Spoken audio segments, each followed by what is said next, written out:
한 목소리로 읽도록 하겠습니다. 18절입니다. 이른 아침에 성으로 들어오실새에 시장하신지라 길가에서 한 무화과 나무를 보시고 그리로 가사 잎사귀밖에 아무것도 얻지 못하시고 나무에게 이르시되 이제부터 영원토록 내게 열매가 맺지 못하리라 하시니 무화과 나무가 곧 마른지라.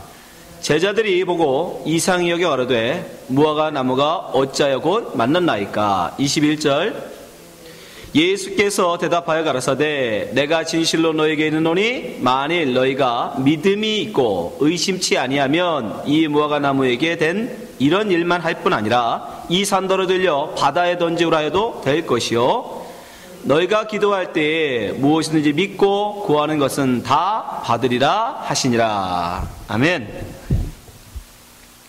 자, 오늘은 마태복음 67번째 시간으로 저주의 무화과라는 제목으로 함께 말씀 나누겠습니다.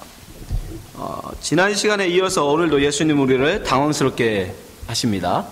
지난 시간에는 예수님께서 우리 성전을 둘러엎으시고 책찍으로 거기는 양과 비둘기 참들을 내쫓으시는 그런 장면을 보여주셨는데, 오늘은 또 이 무화과 나무를, 멀쩡한 나무를 저주하여서 말라 죽이시는 그런 또 장면을 우리에게 보여주십니다. 예수님은 그동안 상한 자들, 연약한 자들을 강건하게 하셨고 심지어 죽은 자들을 오히려 살리셨습니다. 근데 여기서는 오히려 살아있는 걸 죽여버리세요. 유일하게 있는 것입니다. 다른 어디에도 예수님이 멀쩡하게 살아있는 걸 죽이신 일은 없어요. 그렇죠? 상하고 다치고 어그러지고 눈멀고 이런 자들을 강건하게 하시고 회복시키시고 심지어 죽은 자를 살리긴 하셨지만 멀쩡히 살아있는 거를 죽이신 적은 없어요. 근데 오늘 보면, 오늘 이 본문에 예수님은 멀쩡한 나무를 오히려 저주하여 죽여버리신다는 겁니다. 자, 18절 19절 말씀 보세요. 이른 아침에 성으로 들어오실 때에 시장하신지라. 19절 길가에서 한 무화과 나무를 보시고 그리로 가사 잎사귀밖에 아무것도 얻지 못하시고 나무에게 이르시되 이제부터 영원토록 내게 열매가 맺지 못하리라 하시니 무화과 나무가 곧 마른지라. 말라 죽었다는 겁니다. 예수님이 저주하셔서. 이것을 단지 여러분들이 성경을 표면적으로 겉으로만 우리에게 쓰여져 있는 걸로만 보면 무슨 얘기예요? 예수님이 배고파서 무화과 나무에서 뭐 좀 따먹으려고 갔는데 나무에 아무것도 없으니까 예수님이 신경질이 나서 그렇자도 배고픈데 먹을 게 없어. 신경질이 나서 에이 말라 죽어라. 그래서 말라 죽인 것처럼 그렇게 보이지 않습니까?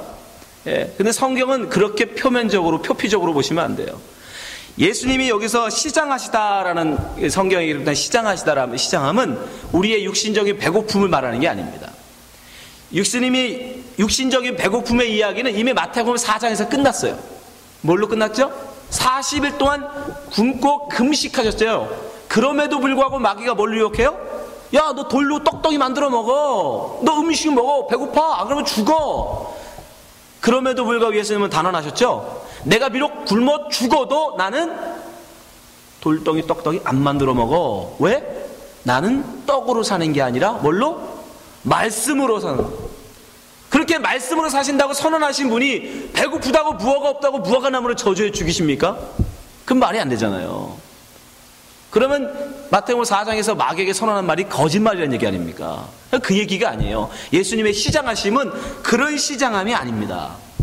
우리가 어떻게 하느냐? 예수님이 드시는, 예수님이 먹는 양식은 다른 것이라고 말씀하세요. 요한복음 4장 31절 말씀 보세요. 비슷한 장면이 나와요. 그 사이에 제자들이 청하여 가로되 랍비여 잡수소서. 이거 음식이에요. 예수님이 사마리아 여인을 만나서 물가에서 이야기를 하시고 여인이 이제 복음, 생수가 뭔지를 알아요. 참된 생수가 뭔지를 깨닫고 그가 복음을 마을 사람들에게 전하러 갑니다. 그죠? 그리고 나서 이제 제자들이 음식을 사가지고 예수님한테 왔어요. 그때도 예수님은 시장하셨어요. 그죠? 육신적으로 고나셨고 그랬더니 제자들이 사서 랍비여 잡수소서 그랬어요. 근데 32절 뭐라고 하세요? 가라사대 내게는 너희가 알지 못하는 먹을 양식이 있느니라. 나는 이런 걸로 먹고 배부르는 게 아니야. 내가 먹는 양식은 다른 게 있단다. 그럼 그게 뭐예요? 33절 보세요. 제자들이 서로 말하되 누가 잡수실 것을 갖다 드렸는가? 예수님 뭐 먹었나? 그 뜻이에요. 34절 예수께서 이르시되 나의 양식은 나를 보내신 이의 뜻을 행하며 그의 일을 온전히 이루는 이것이니라. 하나님이 당신을 보내신 뜻을 행하는 것이 예수님의 양식이래요. 하나님이 예수님을 보내신 뜻이 뭡니까? 영혼 살리는 거예요. 전도, 하나님의 진리의 말씀을 전하는 거, 그게 예수님이 하실 일이잖아요. 이 땅에 오신 일. 그래서 35절부터 뭐라고 하십니까? 너희가 넉 달이 지나야 추수할 때에 이르겠다 하지 아니하였느냐? 내가 너에게 이르노니 눈을 들어 밭을 보라. 휘어져 추수하게 되었느니라. 36절 거두는 자가 이미 삭도 받고 영생에 이르는 열매를 모으나니 이는 뿌리는 자와 거두는 자가 함께 즐거워하게 하려 함이니라. 자, 이 말씀에 오늘 말씀과 같은 말씀이 나오죠. 뭐가 나와요? 열매가 나오죠. 그죠? 예수님이 정말 찾으시는 열매, 예수님이 정말 먹고 시장에서 먹고 배부를 그 열매는 뭐라고? 영혼이에요. 영혼. 진리의 말씀을 깨닫고 돌아오는 그 영혼들, 그게 예수님이 드실 양식이에요. 그런데 지금 왜 예수님이 지금 시장하신다고 성경을 기록하고 있을까요? 지난 시간에 제가 말씀드렸죠. 예수님이 막 사람들이 나와서 호산나 외치면서 예수님을 환영했어요. 맞이했어요. 그런데 그 많은 사람들 중에 진리이신 예수님, 참빛인 예수님을 알아본 사람이 있다 없다? 없어요. 예수님이 가시는 곳마다 복음을 전하고 진리를 전하면 사람들이 깨달았다고. 심지어 사마리아 여자도 복음을 듣고 깨달았어요. 그런데 예루살렘, 율법의 본산이라고 하는 예루살렘, 성전이 있는 그 예루살렘에서 아무도 예수 그리스도의 진리의 말씀을 알아먹는 자가 없다는 거예요. 그들의 관심은 뭐에만 있다? 자기 배. 어떻게 하면 비둘기 팔아서 배부를까? 어떻게 하면 하나님 이름 팔아먹어서 내가 내 의를 챙길까? 요런 거에만 관심이 있다는 거예요. 진리에는 관심이 없단 말이에요. 하나님의 진리의 말씀에 대해서는 관심이 없어요. 그러니 예수님이 뭐 할 수밖에 없어요? 굶길 수밖에 없죠. 돌아오는 심령들이 없으니까, 말씀을 듣고 돌아오는 자들이 없으니까, 그게 예수님이 드실 양식인데 없잖아요. 그래서 예수님이 시장하신 거예요. 근데 왜 그럼 무화과는 저주하셨을까? 무화과는. 여러분, 무화과 나무라는 것은 이스라엘을 상징합니다. 무화과는. 무화과 나무는 이스라엘을 상징해요. 이 이스라엘을 상징하는 무화과 나무를 저주하신 것은 하나의 그림을 보여주시는 거예요. 그림으로. 성경은 보면 여러분, 특히 구약 성경은 여러분들이 읽어보시면 굉장히 많은 그림으로 우리에게 설명을 하십니다. 무슨 영화처럼, 하나의 영화 장면처럼. 이 그림을 여러분이 잘 기억을 하시면 이 그림을 설명하시는 본문이 바로 이어서 나오고 있어요. 그게 어디냐면 마태복음 21장 33절부터예요. 바로 이어서 33절부터 왜 예수님이 열매 맺지 못하는 무화과 나무를 저주하셨는지를 33절에 한 비유의 말씀으로 우리에게 말씀하십니다. 자, 33절부터 말씀 한번 보겠습니다. 바로 여러분들 본문 가지고 있는 성경 밑으로 쭉 내려가시면 33절입니다. 말씀 보겠습니다. 다시 한 비유를 들으라. 한 집주인이 포도원을 만들고 산으를 두르고 거기 집자는 구유를 파고 망대를 짓고 농부들에게 새를 주고 타국으로 갔더니 34절 실과 때가 가까움에 그 실과를 받으려고, 실과가 뭐예요? 열매를 받으려고 자기 종들을 농부들에게 보내니 35절 농부들이 종들을 잡아 하나는 심히 때리고 하나는 죽이고 하나는 돌로 쳤거늘 36절 다시 다른 종들을 처음보다 많이 보내니 저희에게도 그렇게 하였는지라.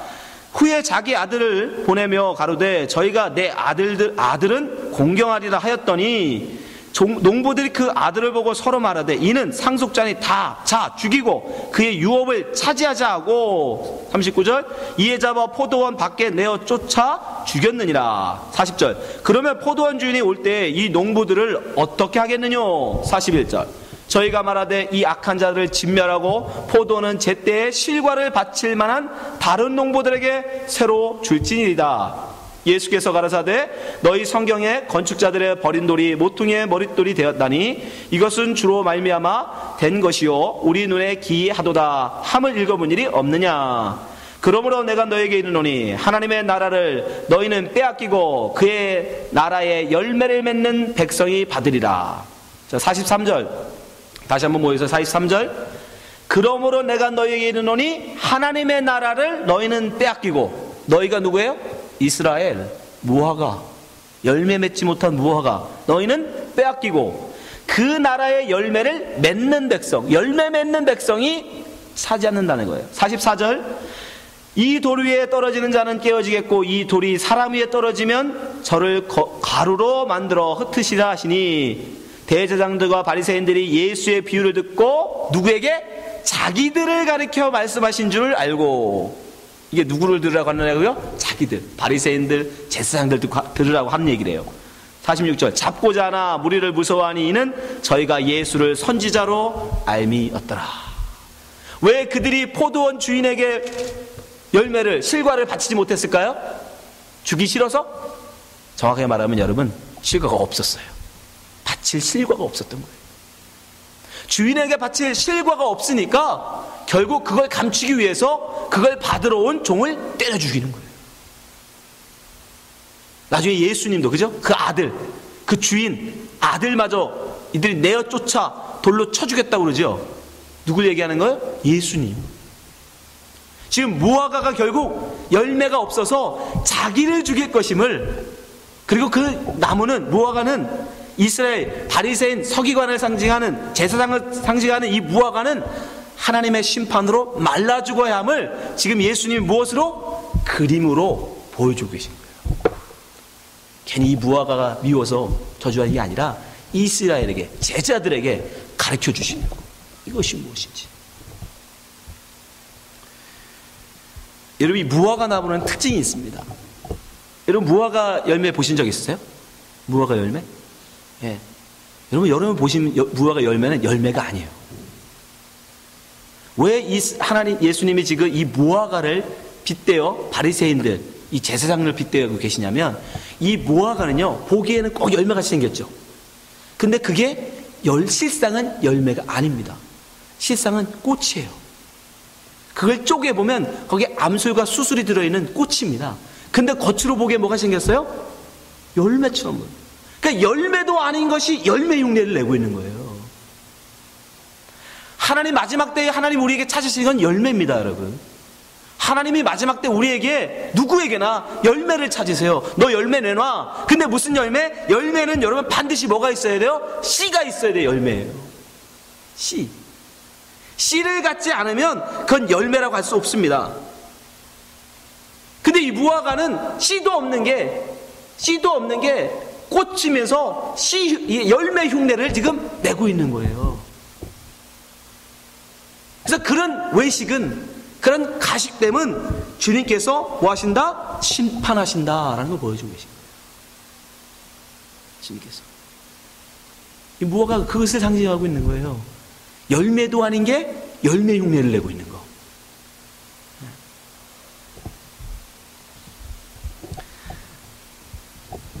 여러분, 꽃이, 이 나무, 과실나무가 한 열매를 맺는 과정을 여러분 아십니까? 자, 사과나무가 있습니다. 사과나무에서 가지에서 꽃이 피죠. 꽃이 피면 그 꽃 속에 암술과 수술이 있어가지고 그 수술, 숯꽃에서 떨어지는 그 씨앗이 그 암수술에게 들어가고, 암수술에게서 씨방에서 하나가 돼서 뭐가 돼요? 씨앗이 되죠.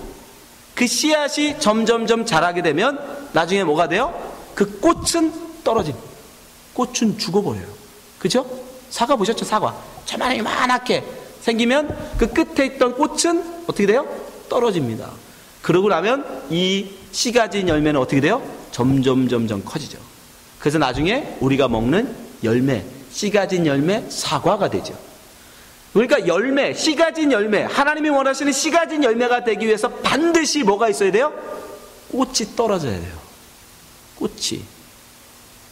꽃이 뭐예요? 나의 영광, 나의 자랑, 나의 인기, 내 명예, 내 자존심. 우리가 씨는 성경에서 제라, 자손, 후손으로 번역됩니다. 씨 누구예요? 예수 그리스도의 복음이 우리 속에 들어오면 우리는 내 자랑, 내 영광, 내 의, 이 꽃은 뭐 해야 돼요? 떨어져 버려야 돼요. 그걸 죽이지 않으면 결코 예수 그리스도의 씨앗이 우리 속에서 자라나지 않습니다. 열매가 되지 않아요. 그래서 여러분, 자연 만물 속에서 진리를 보셔야 돼요. 그러니까 반드시 씨 가진 열매는 뭐가 있다? 꽃이 떨어져야 된다고요. 근데 이 무화과는 뭐예요? 생기기는 꼭 씨 가진 열매같이 똑같이 생겼는데 뭘 못 버렸어요? 아예 또 그 꽃을 버리지 못하는 거예요. 그 속에 숨겨놓고 겉으로는 열매인 척 꽂히면서, 바리새인들이 그렇다는 거예요. 자기의 의, 자기 자랑, 자기를 높이는 그건 그대로 있으면서 겉으로는 하나님을 따르고 하나님을 섬기는 것처럼, 마치 의의 열매를 맺은 것처럼 사람들에게 보인단 말이죠. 그래서 사람부터 존경받고 사람부터 인정받고 사람부터 추앙받는데, 실상은 그게 뭐예요? 열매가 아니라 꽃이라고요. 씨 없는 열매를 불과해요. 거짓. 그래서 예수님이 바리새인들을 일컬어 외식되다라고 말씀하십니다. 그래서 무화과를 저주하신 거예요. 우리가 어떻게 씨 맺는, 씨 갖는 예수 그리스도를 씨를 갖고 우리가 열매를 맺을 수 있느냐? 그것도 예수님이 비유로 우리에게 말씀하셨죠. 요한복음 15장 1절 보세요. 우리가 어떻게 씨 갖는 열매가 될 수 있느냐? 요한복음 15장 1절. 내가 참 포도나무요 내 아버지는 그 농부라. 2절. 물은 내게 있어 과실을 맺지 아니하는 가지는, 또는 과실, 열매 나오죠. 열매, 과실. 아버지께서 이를 제하여 버리시고 무릇 과실을 맺는 가지는 더 과실을 맺게 하려 하여 이를 깨끗게 하시느니라. 3절. 너희는 내가 일러준 말로 이미 깨끗하였으니 내 안에 거하라. 나도 너희 안에 거하리라. 가지가 포도나무에 붙어있지 아니하면 절로 과실을 맺을 수 없음같이 너희도 내 안에 있지 아니하면 그러하리라. 5절. 나는 포도나무여 너희는 가지니 저가 내 안에 내가 저 안에 있으면 이 사람은 과실을 맺나니 나를 떠나서 너희가 아무것도 할 수 없음이라. 6절. 사람이 내 안에 거하지 아니하면 가지처럼 밖에 버리어 말라지나니 사람이 이것을 모아다가 불에 던져 사르느니라. 7절. 너희가 내 안에 가고 내 말이 너희 안에 거하면 무엇이든지 원하는 대로 구하라. 그리하면 이루리라. 8절. 너희가 과실을 많이 맺으면 내 아버지께 영광을 받으실 것이요 너희가 내 제자가 되리라. 우리가 열매, 씨 갖는 열매를 맺기 위해서 어떻게 해야 된다고요? 예수님 앞에 붙어 있어라. 예수 안에 붙어 있으면 가지가, 여러분, 가지가 열매를 맺는 것 같지만 실상은 가지가 열매 맺는 게 아니에요. 누가? 나무 뿌리가 열매를 맺는 거예요. 그 나무 뿌리에서 영양이 공급되어지면 가지가 저절로 열매를 맺는 거예요. 우리가 하나님 앞에 열매로 가져갈 수 있는 건 아무것도 없습니다. 여러분들이 뭘 해서 하나님한테 드릴 수 있겠어요? 여러분이 드리는 헌금 하나님이 받으실까요? 아니요, 안 받으세요. 여러분의 열심의 봉사, 헌신, 수고? 아니요. 하나님이 우리에게서 받으신 열매는 딱 한 가지밖에 없습니다, 여러분. 뭐예요? 그걸 알면 이제 그만둘 설교를 하산하셔도 돼. 여러분, 하나님 앞에 여러분에게서 찾으시는 열매는 뭘까요? 우리가 예수 안에 붙어서 우리가 맺어야 되는 열매가 뭐예요? 예수예요. 예수. 예수라는 열매. 우리는 예수라는 열매를 맺어야 되는 거예요. 그럼 예수님 말씀하시죠. 내 말이 너희 안에 있으면 내가 너 안에, 네가 내 안에. 말씀의 씨가 우리 속에 들어오면, 그죠? 예수가 우리 속에 들어오면, 복음이 우리 속에 들어오면 그 씨가 어떻게 돼요? 처음에 보기에는 겨자씨만한, 눈에 보이지 않는 작은 것이지만 그 말씀이 어떻게 돼요? 점점점 자라면 어떻게 된다고요? 새가 깃들일 만큼 큰 나무가 되죠. 보리 서말 속에 그 많은 밀가루 속에 작은 누룩이 들어가도 그 누룩이, 진리가, 그 씨앗이 점점점 자라서 어떻게 돼요? 나중에 그거를 바꿔버리죠. 그죠? 밀가루를 뭘로? 빵으로. 여러분도 마찬가지예요, 여러분.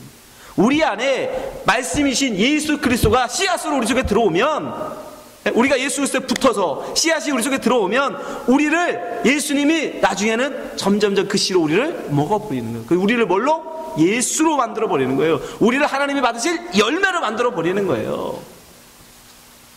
그 예수가 지금 우리 안에 무엇으로? 성령으로 우리 안에 임하시잖아요. 그래서 성경에 성령의 열매들이 맺는다고 얘기합니다. 예수가 맺으시는 거예요. 그러니까 여러분들이 뭔 열매로 가져가려고 드리려고 하면 안 돼요. 바리새인들처럼 내가 뭔가 해서 하나님 앞에 갖다 드려야지 그러고 가면 드릴 게 없으니까 꽃을 갖다가 열매처럼 위장해서 갖다 준다니까요. 아, 이거 받으세요. 이거 열매예요. 실상은 꽃인데 꽃은 속에다 숨겨놓고 무화과처럼 그런 무화과를 갖다 드릴 수밖에 없는 거예요. 사람이 여러분 하나님 앞에 바칠 열매는 없어요. 우리는 나는 주님 정말 도저히 안 되네요 라고 나를 기법할 때, 내 꽃을 꺾어버릴 때, 내 자랑, 내 욕심, 내 의지, 그 꽃을 내가 버리는 순간 그때 내 속에 들어온 씨가 나를 모두 열매로 만들어버려요. 여러분 갈라디아서 5장 22절 말씀 보세요. 바울 사도의 말씀인데, 오직 성령의 열매는 사랑과 희락과 화평과 오래 참음과 자비와 양성과 충성과 23절 온유와 절제는 이 같은 것을 금지할 법이 없느니라. 근데 이 열매를 어떻게 맺느냐? 24절 같이 읽습니다. 시작. 그리스도 예수의 사람들은 육체와 함께 그 정과 욕심을 십자가에 못 박았느니라. 다른 말로 뭐라? 꽃을 버렸다는 얘기예요. 자기 꽃을 꺾어버렸다는 얘기입니다. 25절. 만일 우리가 성령으로 살면, 그렇게 자기 꽃을 버리고 말씀인 씨앗이 되신 예수 그리스도 우리 안에 들어오신 성령으로 살면 성령으로 행할지니, 26절. 헛된 영광을 구하여 서로 격동하고 서로 투기하지 말지니라. 꽃을 꺾지 못한 사람은, 꽃을 버리지 못한 사람은, 아니야 난 그래도 화려한 꽃이 될 거야, 사람부터 인정받고 존경받고 사람들 그래도 칭찬받는 이 꽃을 피우고 싶어 라고 하면 그는 뭐 한다요? 헛된 영광을 구하는 것이라는. 아니면 바리새인들처럼 열매는 드려야 되겠는데 꽃은 못 버리겠어. 그러니까 뭘로? 무화과로 위장하는 거야. 나 열매예요, 나 꽃 아니에요, 나 열매예요. 그러나 실상은 꽃입니다. 지금 예수님은 이 무화과 나무를 저주하시는 건 그걸 우리에게 가르쳐 주시고, 이 진리를 알라고, 믿음으로 이 진리를 받으라고 말씀하고 계신 거예요. 여러분, 우리는 꼭 하나님 앞에 열매를 드릴 수 있어야 합니다. 열매 맺지 못하는 가지는 여러분 어떻게 돼요? 바람에 나는 겨와 같이 된다고 말씀하시죠. 시편 1편 3절 말씀 보겠습니다. 저는 시냇가에 심은 나무가 시절을 쫓아 과실을 맺으며 그 잎사이가 마르지 않음 같으니 그 행사가 다 형통하리로다. 열매 맺는, 자기 꽃을 꺾어버리고 복음의 씨, 예수 그리스도의 씨, 그 씨를 속에 가진 사람은 그 행사가 다 형통한다. 구하는 것은 다 받을 줄 알아 라는 말씀하시죠? 예, 다 된다는 거예요. 그러나 4절. 악인은 그렇지 않으며 열매 맺지 못한 자는 그렇지 않으며 오직 바람에 나는 겨와 같도다. 왜? 쭉정이밖에 없으니까, 열매가 없으니까, 그 마음에 씨가 없으니까. 성경은 우리에게 계속적으로 우리에게 말씀하십니다. 우리 안에 씨를 주십니다. 후손, 제라. 창세기 3장 15절부터 말씀하세요. 창세기 3장 15절. 내가 너희 여자와 원수가 되게 하고 너희 후손이라고 번역된 이 단어 제라예요. 제라. 이게 바로 씨예요. 씨. 너희 후손도 여자의 후손과 원수가 되게 하리니 여자의 후손은 내 머리를 상하게 할 것이요 너는 그의 발꿈치를 상하게 할 것이다. 아브라함에게도 약속하시죠. 보세요. 창세기 13장 15절. 보이는 땅을 내가 너와 내 자손이라고 번역된 단어가 역시 제라, 씨예요. 씨. 그러니까 너에게 씨를 주겠다라고 지금 하나님은 계속 거듭해서 말씀하고 계신 거예요. 16절. 내가 내 자손으로 땅에 티끌 같게 하리니 사람이 땅에 티끌을 능히 셀을지라도 내 자손도 세리라. 하나님의 씨를 받는 자가 있다는 겁니다. 이 세상 가운데. 하나님의 선택 가운데 하나님의 복음의 씨를 받는 자가 있고, 그는 자기 꽃을 꺾어버리고 열매 그런 자들이 있게 될 것이다 라고 지금 약속의 말씀을 하고 계시고, 하나님께서는 당신의 씨를 당신의 백성들에게 심어주신 거예요. 여러분이 구한다고 되는 게 아니에요. 하나님이 은혜로 우리 마음속에 심어주시는 거예요. 당신의 씨앗을. 그래서 그 씨가 자라나게 하는 거예요. 그래서 열매 맺게 하시는 거예요. 그래서 우리는 그걸 은혜라고 해요. 요한복음 6장에 보면 바리새인들이 예수님한테 물어요. 우리가 어떻게 하나님을 할 수 있습니까? 하나님이 어떻게 하나님의 일을 할 수 있습니까? 라고 물어요. 28절 보세요. 6장 28절.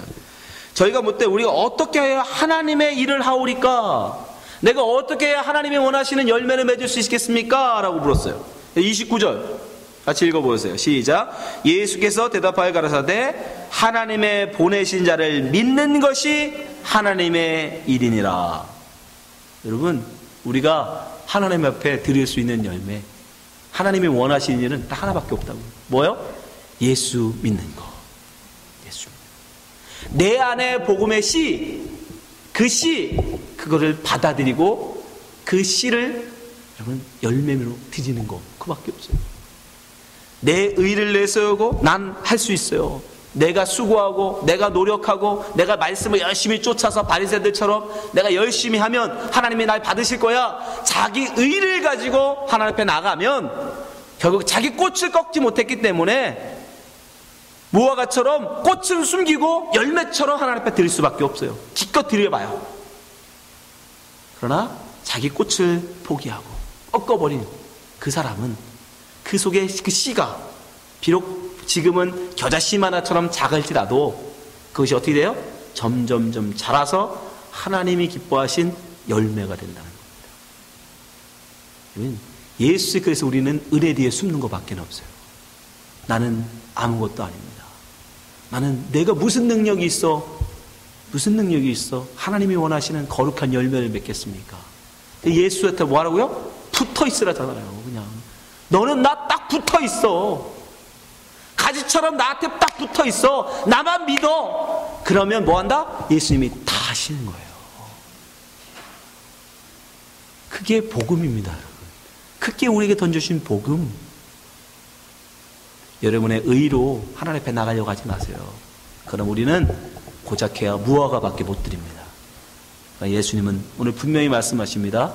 그런 입만 무화과는 뭐 한다? 죽인다. 말라 죽인다.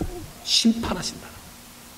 예수 그리스도의 의, 예수 그리스도의 말씀, 그만 붙드는 자, 자기 꽃은 꺾어버리고 예수 그리스도의 의만 붙드는 자, 그를 내가 씨로 열매 맺게 할 거야. 그게 바로 오늘 이 말씀의 진의입니다. 여기 계신 모든 분들은 무화과가 아니라 참된 씨 가진 열매 되어져서 주님의 기뻐 받으실 열매 되시기를 주님의 축원합니다. 기도하겠습니다.